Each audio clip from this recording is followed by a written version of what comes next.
আব্দুল্লাহ ইবনে মুবারক রহমাতুল্লাহি আলাইহি আল্লাহর বান্দা প্রতি বছর 1000 হাজী সাহেব সবাইরে নিজের টাকা দিয়ে হজ করায়। আর হজ করার পর মক্কার একটা বাজার আছে উক্কাজ নামক বাজার। আল্লাহর বান্দা বলতো উক্কাজ নামক বাজার থেকে তোমাদের যার যতটুকু মাল প্রয়োজন মাথায় ভর্তি করিয়া বস্তা করিয়া নিয়ে আসো। দোকানদারদেরকে বলা থাকতো টাকা লাগবে না, সব টাকা আমি দিব।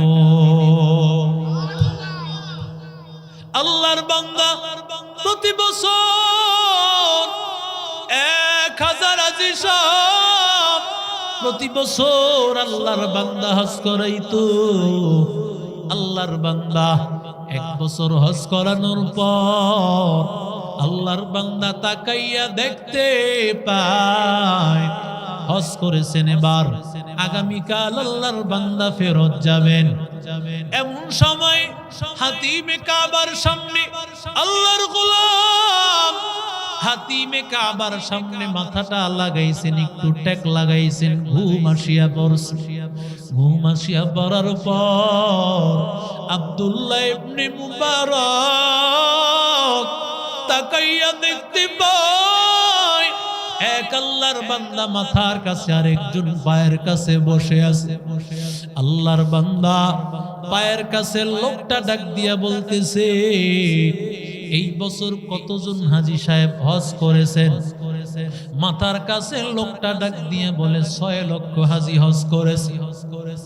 আরো জোরে বলেন। এমন সময় পায়ের কাছে আল্লাহর গোলাম ডাক দিয়া বলতেছে, কতজন মানুষের হজ আল্লাহ কবুল করেছে? আল্লাহর বান্দা ওই লোকটা ডাক দিয়া বলে, মাথার কাছে লোকটা বলে, একজনের হজ কবুল হয় না। আল্লাহর বান্দা ও যুবক রাহমাতুল লিল আলামিন বলেন, হজ কবুল হওয়ার 2টা আলামত। 1 নম্বর, যেই হাজী সাহেব হজ করবে শয়তানকে পাথর মারার সময় সেই পাথরটা আসমানে আল্লাহ উঠায় নিবে। অনেক সময় পাথর নিচে পড়িয়া থাকে, কত হাজী সাহেব সেখান থেকে উঠায় পাথর মারে। সাবধান মারবা না, এই পাথরটা একজন হাজী সাহেবের হজ কবুল হয় নাই, পাথরটা আল্লাহ এখানে ফালায় রাখছে, অভিশপ্ত পাথর হাতে নেওয়া যাবে না। ও আল্লাহর বান্দা ও যুবক, আরাফার ময়দান থেকে পাথর নিয়ে আসতে হয়।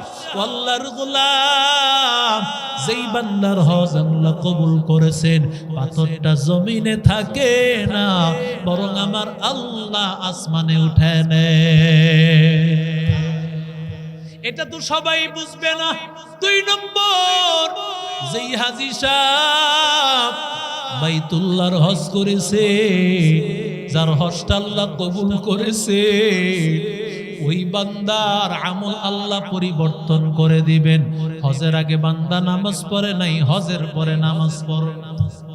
আর যদি হজের আগে দুর্নীতি যা করছে, হাজী সাহেবের সাইনবোর্ড লাগায় যদি আরো করে, কথা কন না কেন? কত সমাজের হাজী সাহেব আছে, হাজী বলিয়া তাদেরকে সবাই চিনে, সবচাইতে বড় সন্ত্রাস এটা ওই হাজী সাহেব যার হজ আল্লাহ কবুল করে নাই। ওরে আল্লাহর বান্দা যুবক, হাজী সাহেবের লেভেল লাগাইয়া আগে দুর্নীতি করত, যা এর চাইতে আরো অ্যাডভান্স। কারণ হাজী সাহেব মিথ্যা কথা বলবে না, দুর্নীতি করবে না। সুযোগটা কাজে লাগাইয়া আল্লাহর বান্দা দুর্নীতি শুরু করে দিল। ওরে যুবক ও আল্লাহর গোলাম, যেই হাজী সাহেব হজ করার পরে আমল সুন্দর, নামাজ ধরে ফেলেছে, সুন্নতি দাঁড়িয়ে রাখছে, লেবাসটা সুন্দর হয়েছে, মিথ্যা বলে না, ওই বান্দার হজ আল্লাহ কবুল করে ফেলেছে।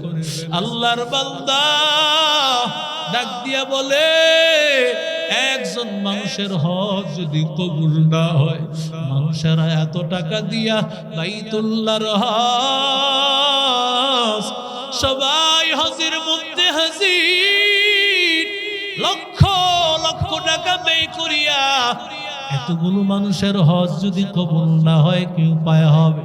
মাথার কাছের লোকটা ডাক দিয়া বলে, সে মূলত ফেরেশতা, ডাক দিয়া বলে, একজন আল্লাহর বান্দা হজ করতে আসে নাই, সিরিয়ায় তার মালিক আলী ইবনে মুওয়াফফাক তার নাম, শুধুমাত্র আল্লাহ তাআলার ইখলাস আর বিশুদ্ধ নিয়তের একটা আমলের কারণে আল্লাহ তাআলা ওই লোকের কারণে 6 লক্ষ হাজির হজ আল্লাহ কবুল করে নিয়েছে। আল্লাহর বান্দার ঘুম ভেঙে গেল। ঘুম ভেঙে যাওয়ার পর আব্দুল্লাহ ইবনে মুবারকের মাথা নষ্ট।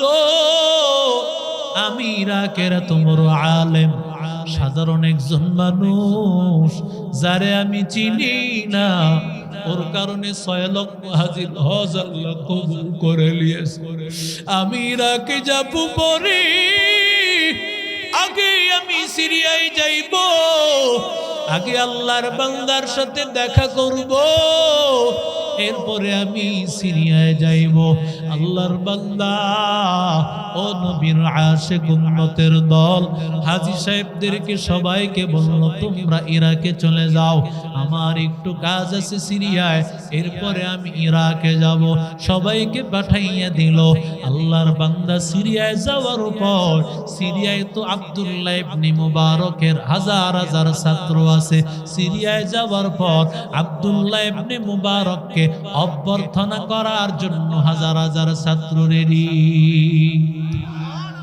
এরি আল্লাহর গোলাম, ও যুবক, আল্লাহর বান্দা, ও আল্লাহর গোলাম, সেখানে যাওয়ার পরে সবার সাথে দেখা হয়। আল্লাহর বান্দা যার সাথেই দেখা হয় বলে, আলী নামে কাউরে চিনি নাকি? বলে, না না, আলী নামে কাউরে তো চিনি না। আলী ইবনে মুওয়াফফাক নামে কাউরে চিনো নাকি? না। যারই জিজ্ঞাসা করে কেউ চিনে না। কেন জিজ্ঞাসা করে তা তো বলে না, গোপন কথা কাউরে বলা যাবে না। আল্লাহর বান্দা তালাশ করতে করতে মনটা আল্লাহর বান্দার খারাপ। যাইতে যাইতে গ্রামের মধ্যে হাজির। গ্রামের মধ্যে যাওয়ার পর এক আল্লাহর বান্দা মুরব্বি দেখা হয়ে গেছে। মুরব্বি, আপনাদের এলাকায় আলী নামে কাউরে চিনেন নাকি? মুরব্বি ডাক দিয়ে কয়, কেন চিনব না? আলীর বাড়ি তো আমার ঘরের পাশের ঘর। সুবহানাল্লাহ কয়েন, আরো জোরে কর, আরো জোরে বলে। যেই বান্দার সাক্ষাৎ যার পাওয়ার জন্য মক্কা থেকে দৌড়াইয়া সিরিয়া আসছে, ওই আলীর বাড়ি পেয়ে গেছে রে যুবক।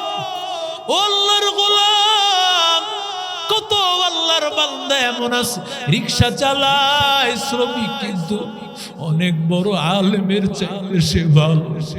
আমার চাইতে কত শ্রমিক এখানে বসে আছে আল্লাহওয়ালা, যাদের ডাক আল্লাহ কবুল করে।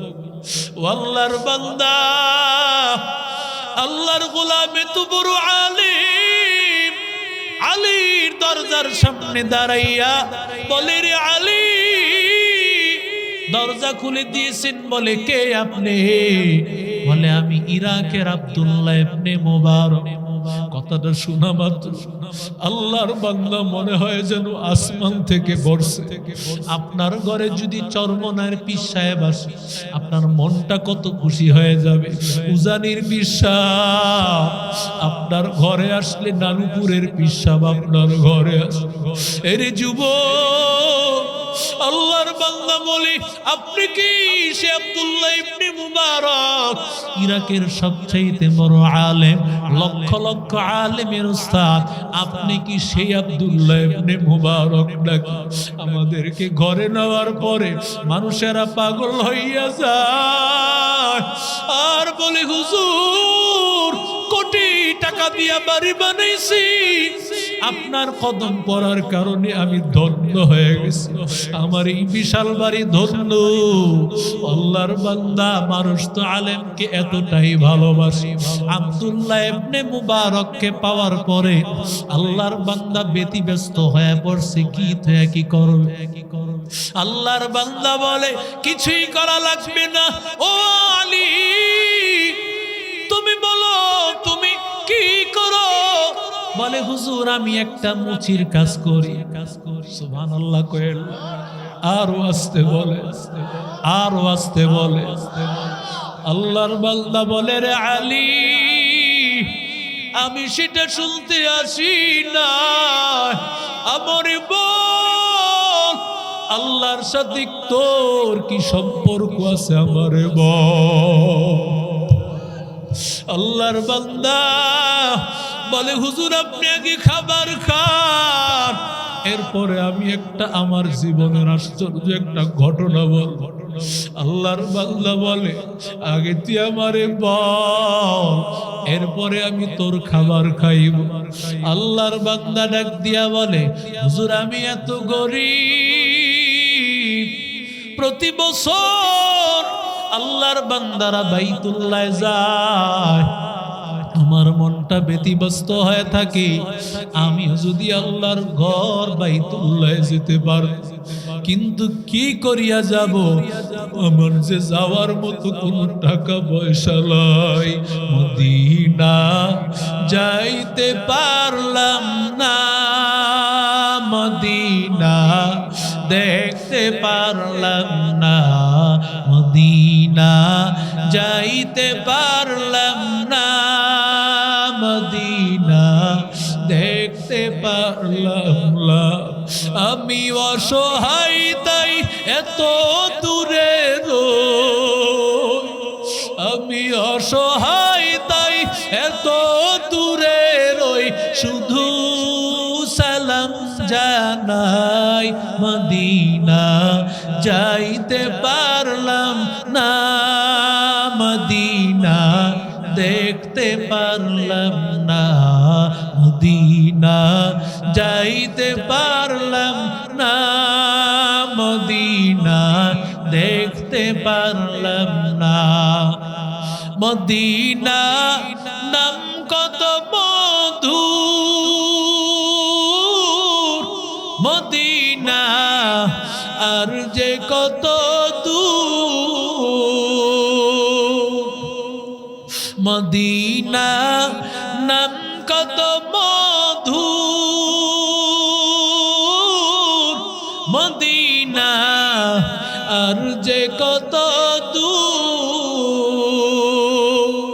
সে মদিনার পথের ধুলি আমি, সে মদিনার পথের ধুলি আমি মাখতে পারলাম না, মদিনা যাইতে পারলাম না, মদিনা দেখতে পারলাম না, মদিনা যাইতে পারলাম না, মদিনা দেখতে পারলাম না।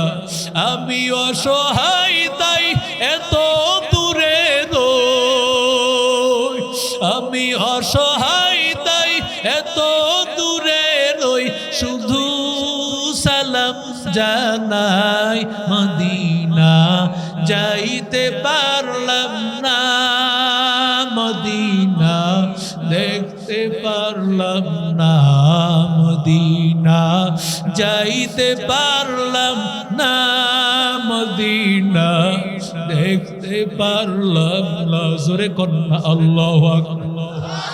আব্দুল্লাহ ইবনে মুবারক বলে, বাবা আমাকে একটু বল তোর কি ঘটনা আছে বল। আল্লাহর বান্দা বলে, হুজুর প্রতি বছর মানুষেরা হজে যায়, নবীর রওজা মুবারকে যায়, আমার দিলটা তো কাঁদে, কিন্তু আমি আল্লাহর ঘর নবীর রওজাটা কি করি আমি জিয়ারত করব। আমার মনটা কাঁদতে থাকে। আমি চিন্তা করলাম আমি দিনের বেলায় কাজ করি, এখন থেকে ওভার ডিউটিও করব, রাতের বেলাও কাজ করব।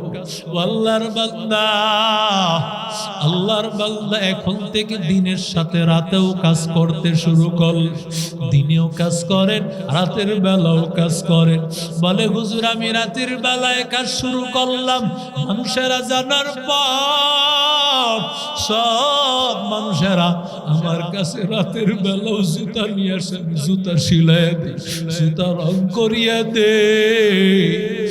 1 বছরের মধ্যে আমার হজের টাকা জমা হয়ে গেল।